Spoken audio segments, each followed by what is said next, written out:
मित्रों, मैं संदेश अपने यूट्यूब चैनल पर आप सभी लोगों का स्वागत करता हूं।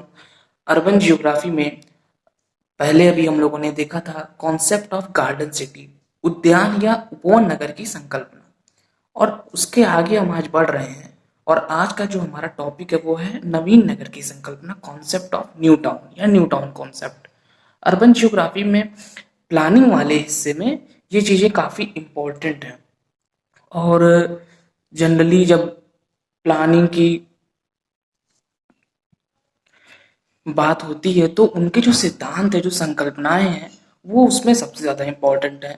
पिछले पार्ट में गार्डन सिटी वाले चैप्टर में हम लोगों ने नगर नियोजन की बेसिक जो विचारधारा है, जो उसका कॉन्सेप्ट है, उसको देखा था। और मैंने वहाँ पे आपको बताया था कि नगर नियोजन में स्पेशली हम जो सुधार है, जो रिनोवेशन है, जो पुनर्निर्माण हो रहा है, नवनिर्माण हो रहा है, इससे संबंधित योजनाएं और कार्यक्रम को हम शामिल करते हैं।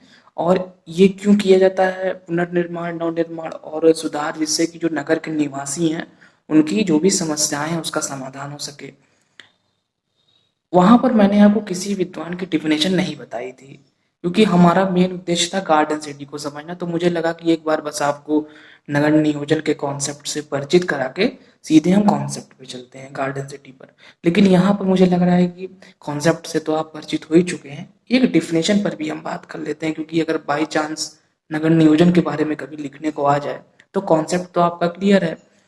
क्योंकि सभी के शहर में कुछ न कुछ प्लानिंग, कुछ न कुछ पुनर्निर्माण और नवनिर्माण, सुधार होता ही रहता है। तो नगर नियोजन के बारे में सभी लोग आप जानते ही हैं। लेकिन जहाँ तक बात है डेफिनेशन की, तो उसको आप आज नोट कर लीजिए। और जैसा कि आपके सामने आ भी रही होगी लिखते हुए, Dudley Stamp, Lawrence Dudley Stamp, LD Stamp, इनकी बहुत ही अच्छी डिफिनेशन है। नगर नियोजन का विचार नागरिकों के कल्याण और जनता के जीवन स्तर के उन्नयन से संबंधित है। Underlying idea of town planning is the welfare of citizens and to raise the standard of living of the people। तो वही जो अभी हमने बात की कि जो भी पुनर्निर्माण होता है, जो सुधार की बात होती है, जो नवनिर्माण की बात होती है, ये बेसिकली क्यों होती है, जिससे कि जो नगर के हमारे निवासी हैं वो एक अच्छा जीवन वहाँ जी सके, उस नगर में एक उन्हें कोई भी दिक्कत ना हो। तो वही बात स्टाम्प महोदय भी कर रहे हैं कि नगर नियोजन का विचार जो है ये नागरिकों के कल्याण, जनता के जीवन स्तर के उन्नयन से संबंधित है। तो बहुत ही एक अच्छी डिफिनेशन है, सटीक डिफिनेशन है, छोटी सी डिफिनेशन है, आसानी से आपको याद हो जाएगी। तो यहाँ से अब आप नगर नियोजन के बारे में आसानी से 60, 70, 80 से 100 वर्ड तक का मैटर आप लिख सकते हैं, कभी अगर नगर नियोजन के बारे में आता है। अब चलिए हम लोग अब अपने जो आज का हमारा टॉपिक है उस पे चलते हैं, न्यू टाउन कॉन्सेप्ट, नवीन नगर की संकल्पना।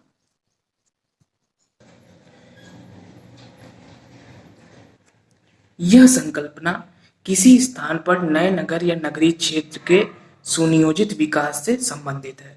मतलब कि जब भी किसी स्थान पर हम नए नगर का कह सकते हैं डेवलपमेंट करते हैं, उससे ही रिलेटेड है।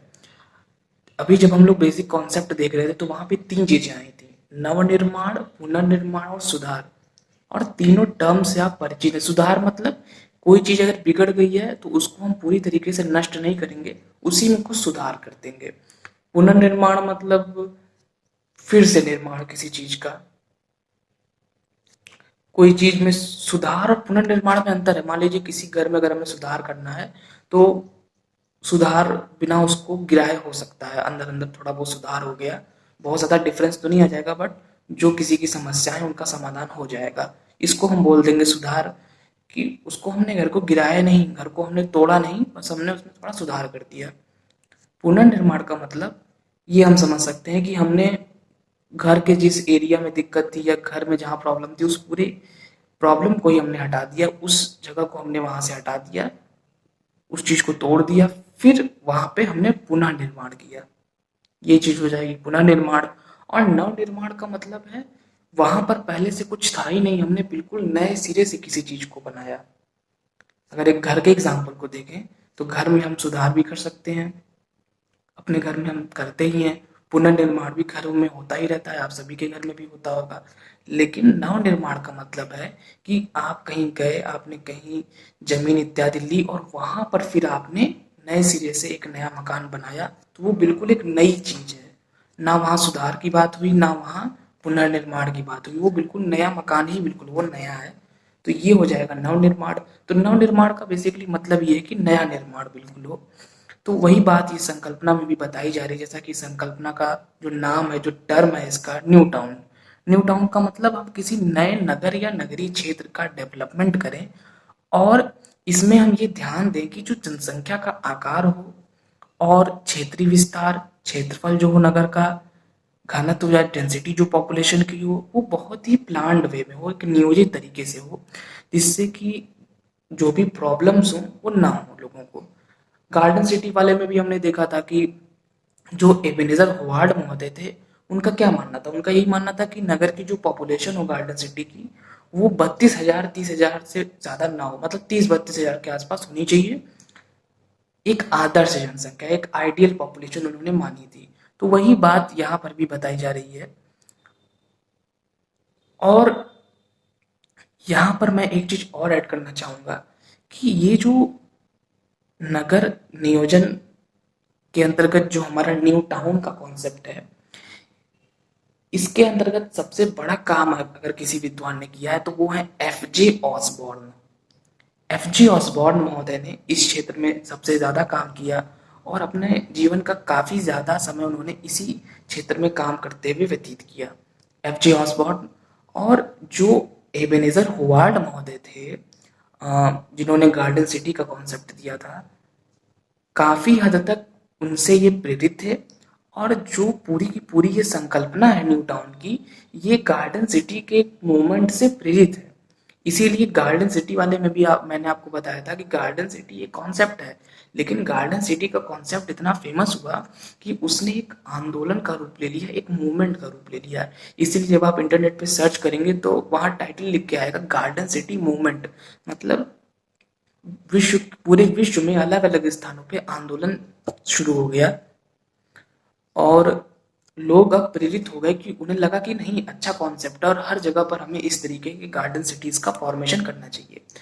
उसी तरीके से, उसी तर्ज पे और उसी कॉन्सेप्ट से प्रेरणा लेते हुए एफ.जे. ऑसबॉर्न और बहुत सारे विद्वानों के सहयोग से जो ये हमारा ये वाला जो कॉन्सेप्ट है, इसमें भी कह सकते हैं, इसको भी जब आप सर्च करेंगे, इस पे थोड़ा आप गहराई में जाएंगे तो आपको मिलेगा new town movement.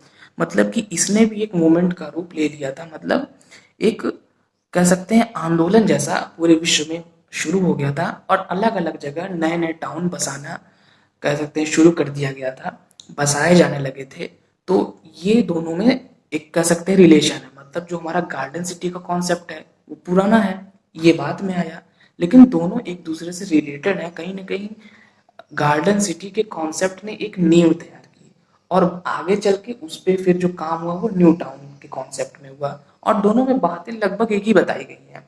Garden city में हालांकि ज्यादातर गार्डन्स पे, पार्क्स पे, ग्रीनरी पे फोकस किया गया है, लेकिन जनसंख्या को हमें कम रखना है, लोगों को सारी कह सकते हैं सभी सुविधाएं मिलनी चाहिए, कोई किसी को प्रॉब्लम ना हो, ये जो कुछ मूलभूत चीजें हैं, ये गार्डन सिटी वाले कॉन्सेप्ट में भी बताई गई हैं, और ये आपकी इस न्यू टाउन के कॉन्सेप्ट में भी बताई गई हैं।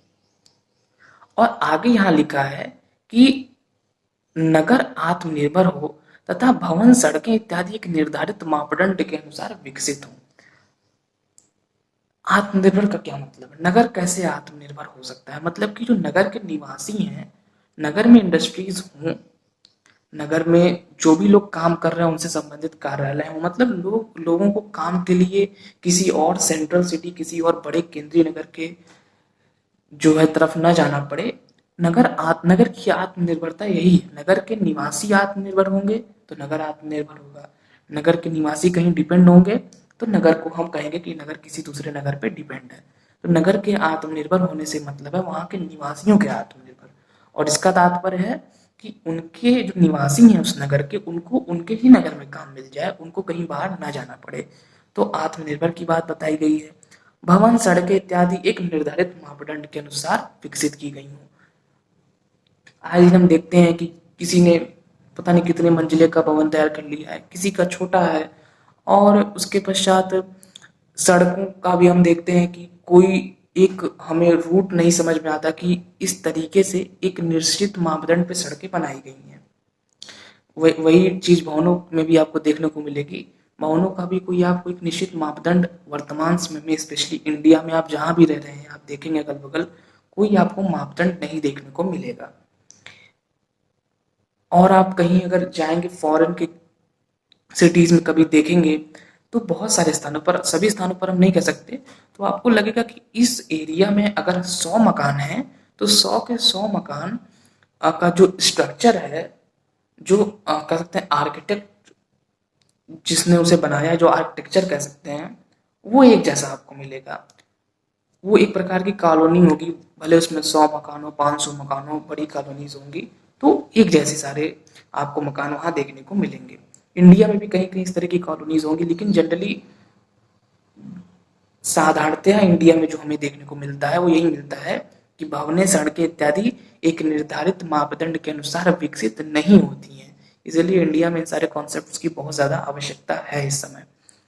तो ये बेसिकली कॉन्सेप्ट है न्यू टाउन का, और मुझे उम्मीद है कि आप इसे समझ गए होंगे। न्यू टाउन का मतलब अगर मैं फिर से बता दूं, किसी बिल्कुल नए नगर को बसाना, ठीक, और कैसे बसाना, उसमें जनसंख्या घनत्व को सीमित रखने का प्रयास किया जाए, जनसंख्या बहुत ज़्यादा ना हो, और जो उसका क्षेत्रीय विस्तार हो, ये सारी चीज़ें काफ़ी प्लान्ड हो, एक नियोजित तरीके से हो, और सभी सुविधाएं प्राप्त हों वहाँ के लोगों को, वो नगर आत्मनिर्भर हो, भवन, सड़कें इत्यादि एक बिल्कुल मापक या कह सकते हैं पैमाने पर बनी हो। ऐसा नहीं है कि किसी का भवन अलग तर्ज पे बना है, किसी का अलग तर्ज पे बना है, कोई सिमिलरिटी है ही नहीं। तो एक निश्चित मापदंड हो और उसी के बेस पे भवनें, सड़कें इत्यादि बनी हो। तो ये चीज आपकी है न्यू टाउन के कॉन्सेप्ट में। और आत्मनिर्भर के पॉइंट को मैं थोड़ा और यहाँ डिस्क्राइब करना चाहूंगा। गार्डन सिटी में भी आत्मनिर्भरता की बात की गई थी, आपको याद होगा।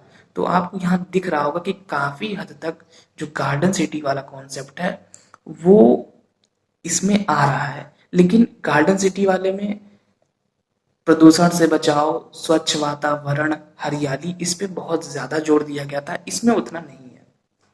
ये डिफरेंस है, डिफरेंस क्लियर रखिए। बिल्कुल एक नहीं है दोनों concept. Garden city garden term से ही समझ में आ रहा है कि हरियाली पे ज्यादा जोर दिया गया है, लेकिन आत्मनिर्भरता की बात, सीमित जनसंख्या की बात, ये सारी बातें वहां भी बताई गई हैं।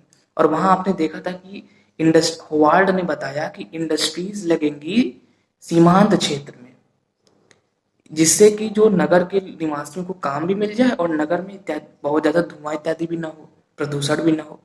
तो आत्मनिर्भरता की बात दोनों में बताई गई है, दोनों कॉन्सेप्ट में। अब आइए हम लोग आगे बढ़ते हैं और हम ये देखते हैं कि ये जो हमारे नए नगर के बसाव की बात हो रही है, ये 3 तरीके से हो सकती है। क्या क्या है आइए देखते हैं। सबसे पहला ये है कि किसी नए स्थान पर स्वतंत्र रूप से स्थापित नगर, कोई नया स्थान है वहां बिल्कुल स्वतंत्र रूप से हम किसी नए नगर को स्थापित कर दें, या फिर किसी विद्यमान नगर के समीप जो फ्रिंज एरिया है वहां पर स्थापित नगर, ये हो जाएगा। इसको हम 3 तरीके भी बोल सकते हैं, 3 एरियाज भी बोल सकते हैं। मतलब कि जो नए नगर की बात हम कर रहे हैं, हम कहाँ कहाँ पर वो नया नगर बसा सकते हैं, या कौन कौन से हमारे तरीके हो सकते हैं बसाने के। या तो हम बिल्कुल ही स्वतंत्र रूप से किसी नए स्थान पे एक नगर बसा दें, एक हमारा ये तरीका हो जाएगा। या हम पहले से कोई नगर है उसका जो फ्रिंज वाला इलाका है वहां पर एक नगर को स्थापित कर दें। अब इसमें क्या होगा, फ्रिंज वाले में हम रूरल अर्बन फ्रिंज वाला अगर चैप्टर आपने नहीं देखा है तो आप वहां देखिए, आपका कॉन्सेप्ट और अच्छे से क्लियर होगा। लेकिन इतना मैं यहाँ पे बता दूं कि रूरल अर्बन फ्रिंज का मतलब होता है कि एक ऐसी मेखला होती है, एक ऐसा संक्रमण क्षेत्र होता है जिसमें रूरल और अर्बन मतलब ग्रामीण और नगरीय दोनों विशेषताएं देखने को मिलती हैं। तो अर्बन फ्रिंज में स्थापित नवीन नगर, जो फ्रिंज वाला इलाका है वहां पर हम नया नगर बसा दें, या किसी विद्यमान नगर की प्रशासकीय सीमा के भीतर नवीन नगरीय क्षेत्र का विकास।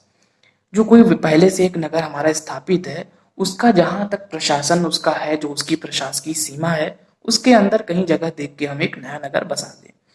तो ये 3 हमारे तरीके इसमें हो सकते हैं, या 3 हमारे क्षेत्र हो सकते हैं, क्षेत्र बोल सकते हैं, तरीके बोल सकते हैं, जो भी हम समझें। तो ये 3 हमारा हो जाएगा यहाँ पर, या तो हम फ्रिंज वाले इलाके में नया नगर बसा दें, या कोई नगर पहले से एग्जिस्ट कर रहा है, उसकी प्रशासकीय सीमा के अंदर कहीं अगर हमें सुटेबल जगह मिल रही है वहां हम नया नगर बसा दें, और या तो ना फ्रिंज में और ना प्रशासकीय सीमा में, बिल्कुल नए स्थान पे हम नए सिरे से एक स्वतंत्र रूप से एक नगर की स्थापना कर दें। तो कुल मिला के बात की जा रही है नए नगर को बसाने की, और जैसा कि कॉन्सेप्ट का नाम है, ये न्यू टाउन का कॉन्सेप्ट, नए नगर को बसाना। और अब बसाना आपके ऊपर है कि आप फ्रिंज वाले एरिया में बसा रहे हैं, कि आप किसी बिल्कुल नए स्थान पर स्वतंत्र रूप से बसा रहे हैं नए नगर को, या फिर जो तीसरा पॉइंट है आप उसको फॉलो कर रहे हैं और आप किसी प्रशासकीय सीमा के भीतर, नगर की प्रशासकीय सीमा के भीतर नवीन नगरीय क्षेत्र का विकास कर रहे हैं। तो ये हो गए इसके 3 मेथड्स हम समझ सकते हैं, या 3 क्षेत्र समझ सकते हैं जहां पर हम अपने नवीन नगर न्यू टाउन को बसाएंगे। फ्रेंड्स, आप लोग इसका स्क्रीनशॉट लेते रहिए क्योंकि हम तेजी से आगे बढ़ रहे हैं, और जो भी मैटर आपको मैं बताता जा रहा हूँ उसको आप नोट भी करते रहिए और इसका स्क्रीनशॉट भी लेते रहिए। ग्रेटर लंदन प्लान प्रस्तुत करते हुए ब्रिटिश नगर नियोजक पैट्रिक एवरक्रॉम्बी, बहुत ही बड़ा नाम, जब भी हम अर्बन जियोग्राफी इत्यादि की बात करते हैं तो पैट्रिक एवरक्रॉम्बी का नाम जरूर आता है। इन्होंने 1944 में अर्बन फ्रिंज क्षेत्र में नवीन नगरों को स्थापित करने का सुझाव दिया।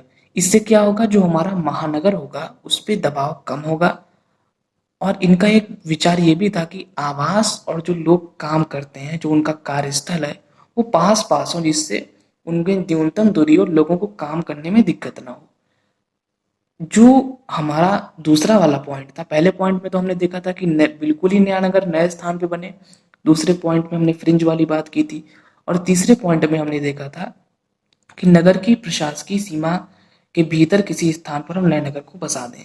उसमें से जो पैट्रिक एवरक्रॉम्बी हैं उनका यह सुझाव था कि आप पहले और तीसरे पॉइंट पे मत विचार करें ज्यादा, आप जो दूसरा पॉइंट है जहां पर हमने देखा था कि फ्रिंज वाले इलाके में, उपांत वाले क्षेत्र में हम नए नगर को बसाएं, उस पे पैट्रिक एवरक्रॉम्बी जोर देते हैं, और इनका यह तर्क है कि अगर ऐसा होगा तो जो महानगर है उस पर जनसंख्या का दबाव थोड़ा कम हो जाएगा।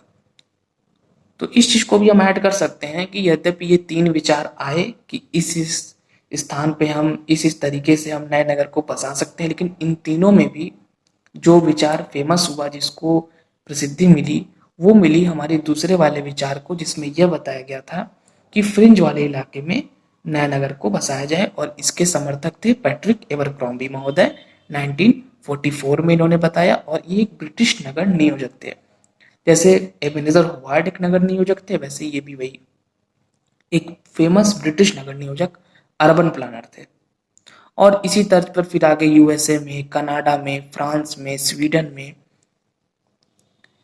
नीदरलैंड में, फिनलैंड इत्यादि बहुत सारे अलग अलग देशों में न्यू टाउन बसाए जाने लगे। जैसे कि मैंने अभी आपको बताया था कि एक ये मूवमेंट शुरू हो गया, न्यू टाउन मूवमेंट जिसे हम नाम देते हैं। और न्यू टाउन मूवमेंट के अंतर्गत अलग अलग विश्व में जो देश हैं वहां पर न्यू टाउन का कॉन्सेप्ट लागू किया जाने लगा और न्यू टाउन को बसाया जाने लगा। अब आइए हम लोग न्यू टाउन्स के कुछ एग्जाम्पल्स को देख लेते हैं। Some new towns of USA, Ruston, Jonathan, Peachtree City इत्यादि। और कुछ हम यूके से देखेंगे तो उसमें नॉर्थहैम्पटन, इप्सविच, पीटरबोरो, इरविन और स्टीविनेज का नाम आता है। और भी बहुत सारे हैं, बट हम कुछ इंपॉर्टेंट को ही देख रहे हैं। और some examples of planned city in India में हम चंडीगढ़, भुवनेश्वर, भिलाई, दुर्गापुर, बोकारो और न्यू रायपुर को देख सकते हैं। अब हम इनकी कुछ इम्पॉर्टेंट लोकेशंस को देखेंगे।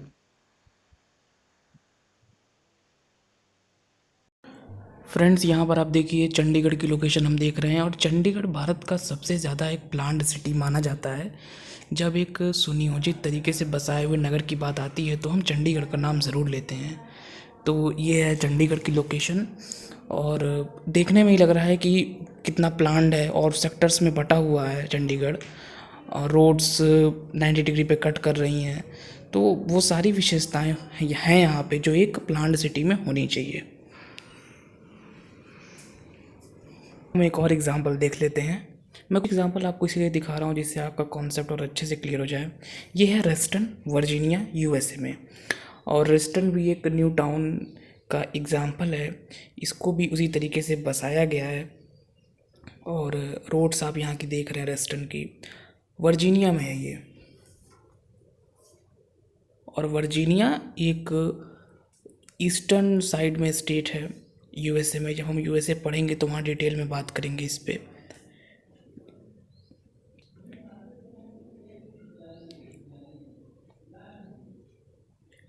अब आइए हम लोग थोड़ा स्ट्रीट्स को देख लेते हैं कि जो रेस्टर्न इलाका है इसकी स्ट्रीट्स कैसी हैं, गलियाँ कैसी हैं।